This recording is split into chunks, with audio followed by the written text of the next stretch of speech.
welcome back to my YouTube channel. And please bear with me, I have a cold. I'm a human being too, I guess. We are returning back today with Power Rangers Mighty Morphin and TMNT collaboration. And it gets crazy. Real talk. Don't forget to hit the subscribe button. Now, let's get into it. Master Shredder has finally made his presence known. And this time, he's on the side of the Angels, fighting against his lieutenant, Bebop and Scorpiana at the same time, easily dispatching Bebop and making sure to crack the jaw of Scorpiana, telling her to give her master a warning. The Shredder is coming for you. While the Shredder was cooking, the Power Rangers had to get Zordon out of here, so they instructed Alpha to send him away, and he did. But he didn't even have the time to confirm where they sent him to, because the Shredder said, "Robot, be gone. You two, stand with me and fight. We have a battle to win." They were about to lose their upper hand because Baxter and Casey were cooking up something. They needed access to the command center to break into the morphing grid and do something ridiculous. Raphael came in the nick of time, telling Casey to back off before he has to crack his skull. But Casey simply just smiled and said, "It's already too late, my friend." And with the big flashy explosion, he could feel the power leaving his body. But not just him, all over the globe.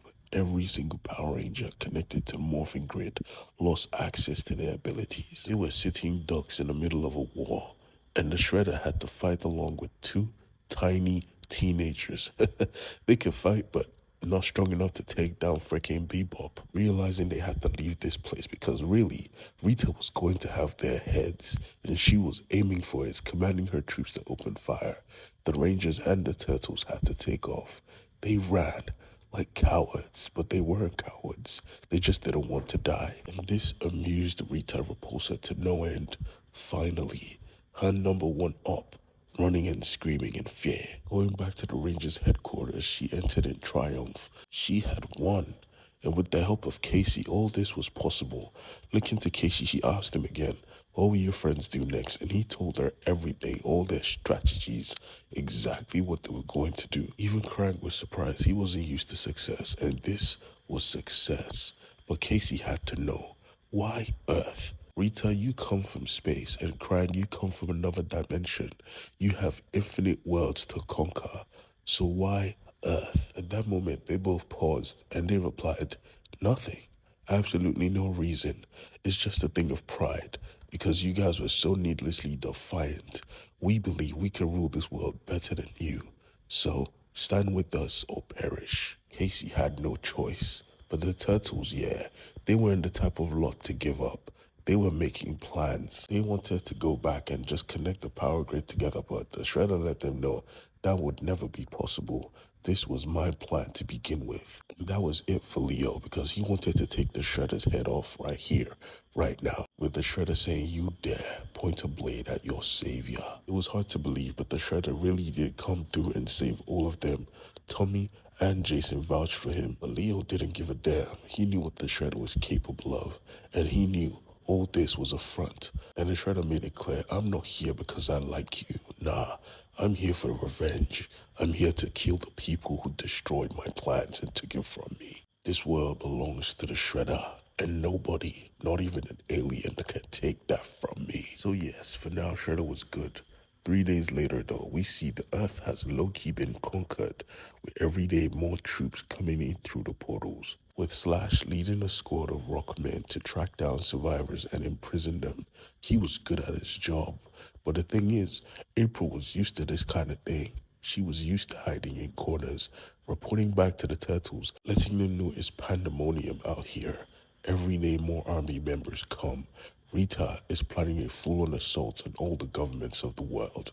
They need to stop her right here, right now. And Raphael wanted to. Him and Tommy wanted to go up to the surface right now and take everyone out. But Master Splinter told them to relax. This seems like a trap. It seems like they're trying to lure the Turtles out. Right now, patience is their ally. Right now, they need to be patient, but even Leonardo wanted to go up to the surface and kick some ass, making it known that the Power Rangers don't need morphers to be strong warriors. But thankfully, they didn't need to, because Donnie had a plan, and it was a risky plan. Even Michelangelo knew anytime Donnie is involved, It's about to get crazy. Billy and Donnie had come up with a way for the Power Rangers to do battle, but it is not in the way you think. Because at that moment, things on the surface were not looking any more nicer than they were before. April had managed to sneak some people out, but Bebop and Rocksteady had tracked them down, and they were ready to destroy all of them. But thankfully, the Turtles and the Rangers came through, and the Rangers morphed. But this time, not into Rangers, nah. They morphed into mutants, each taking on the appearance of their Megazords, and they were not just transforms, they had the abilities of their beasts. Trini was a tiger. She had an amazing sense of smell, and she was agile. She was basically a savage, going to town on everything she came across. Attacking so ferociously, she scared Donatello. She had to apologize, saying, "My bad, bro." But it was not just her. Jason was going crazy. He was a freaking T-Rex, and he had big arms. He was going crazy. Billy couldn't move his head much, so he compensated with his big-ass tail. And boy, that tail was freaking OP. All of them were OP. Matter of fact, Tommy was a goddamn dragon. Dragons are not real animals. Even Leo was like, "Bruh, how are you here?" He just said, "Don't think about it. The morphing grid is magic. Simple." The battle was about to be over quick when suddenly the Extreme Red Ranger, or rather, the Extreme Pink Ranger came through. Casey was here, attacking his own people. Leo was about to launch an attack, but he said, "Stop. I'm on your side." Tossing Leo a device, telling him to give it to Donnie. It was a device that was made for teleportation, able to take them to Dimension X, where this all started, where the base of the bad guys was. He was apparently an inside man for the Rangers, but Leo didn't believe it. Looking to Casey, he said, "Talk now." Casey went on to explain he had been tortured for days, and then he saw the army and he thought there was no hope. They were always on the defense, so he decided to go on the attack. Now, are you with me, Leonardo, or are you not? While Leo was thinking, the Rangers weren't all having a good time. The Black Ranger was a literal woolly mammoth.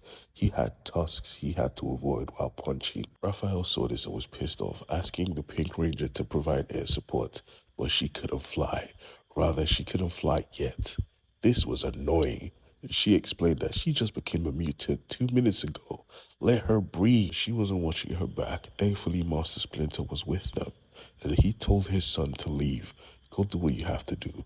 I will watch over the Rangers, and I will make them a fighting force." And so Raphael agreed. And Donnie, well, he rigged the device quickly. Now they had one job: infiltrate Dimension X and end this war once and for all. And they had to take the Shredder because he knew that area more than they did. But Leo made sure to promise the Shredder, "If you hurt me and my brothers, I will end you." But the Shredder simply just laughed, and he said, "Come along, Turtles, let's go to hell."